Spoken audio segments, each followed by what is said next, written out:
Jeg er i gang med Agnete Cardigan fra Petit Knit og skal nu til at starte op på et knaphul her. Jeg har allerede lavet det første knaphul her, så I kan se, hvordan det kommer til at se ud.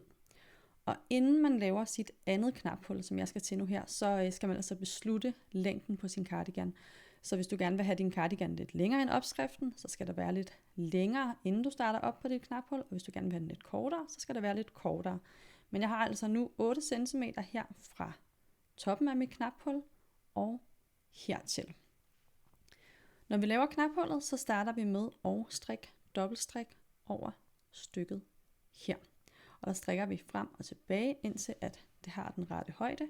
Når vi så har gjort det, så bryder vi garnet og strikker frem og tilbage over stykket her og resten af cardiganen, indtil det har samme højde, hvor vi så samler det igen.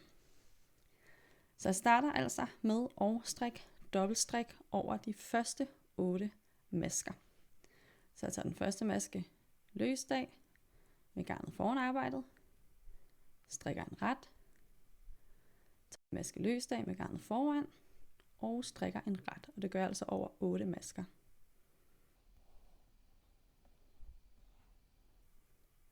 Og det var så den 8. der. Så vender jeg rundt, sådan der, og strikker igen dobbeltstrik over de her 8 masker. Første maske løs af, skal lige have fat i mit garn her, en ret, løs af med garnet foran arbejdet, en ret, og sådan fortsætter jeg indtil jeg har strikket 9 pinde over de her 8 masker. Og det var så den 9. pind af det her dobbeltstrik over de yderste masker, så mit arbejde ser nu sådan her ud. Nu skal vi strikke 9 pinde over resten af cardiganen. Det her garn, det bryder vi, og de her masker skal hvile, og de kan sagtens bare blive siddende på pinden her, så jeg klipper garnet sådan en 10 cm fra mit arbejde og sætter det til igen på resten af mit arbejde. Sådan der. Og strikker så 9 pinde over resten af min cardigan. Og så på den 10. pind, der samler jeg altså det her igen. Så de her masker herude, dem lader jeg bare være. Og så på den 10. pind, så samler jeg hele arbejdet igen. Så har jeg strikket 9 pinde frem og tilbage her over hele min cardigan og den her del af dobbeltstrikken. Og jeg er nu på den 10. pind, som er fra retsiden af, hvor jeg får samlet det her dobbeltstrik igen. Så jeg strikker over den første del her.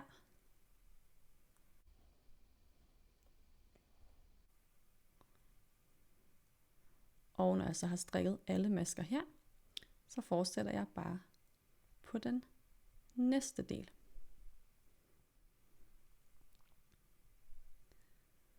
Og så har vi altså et færdigt knaphul. Når vi senere skal hæfte ender på den her cardigan, så har vi 2 tråde siddende her ved vores knaphul. Og dem vil vi selvfølgelig gerne have hæftet så diskret som muligt. Jeg har vendt mit arbejde sådan så, at jeg har vrangsiden mod mig, og så har jeg lige trådet den ene ende her. Og denne her ende, den har jeg tænkt mig at hæfte op langs mit knaphul i den her side, og den her ende har jeg tænkt mig at hæfte ned her bagefter. Så ender man altså med sådan et resultat her på sin vrangside, og sådan her på retsiden. Det jeg gør, det er, at jeg kigger på rækken af masker, jeg har liggende her i mit knaphul. Så går jeg ind midt i den maske, jeg har her, og trækker mit garn igennem. Så går jeg ind i den næste maske, ind midt i den, skal jeg se om jeg lige kan ramme der. Og sådan fortsætter jeg maske for maske op her langs mit knaphul.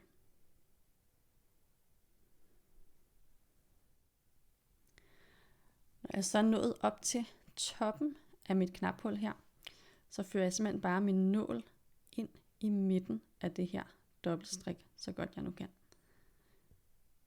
Og når jeg har ført den lidt op, så tjekker jeg lige på retsiden, at jeg er inde i midten, og trækker mit garn med igennem.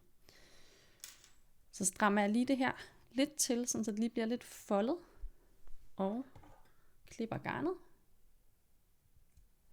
Og når jeg så folder ud igen her, så smutter enden ind og ligger herinde i midten. Så gør jeg det samme med den anden tråd, bare ned her, og så får jeg altså sådan et resultat her.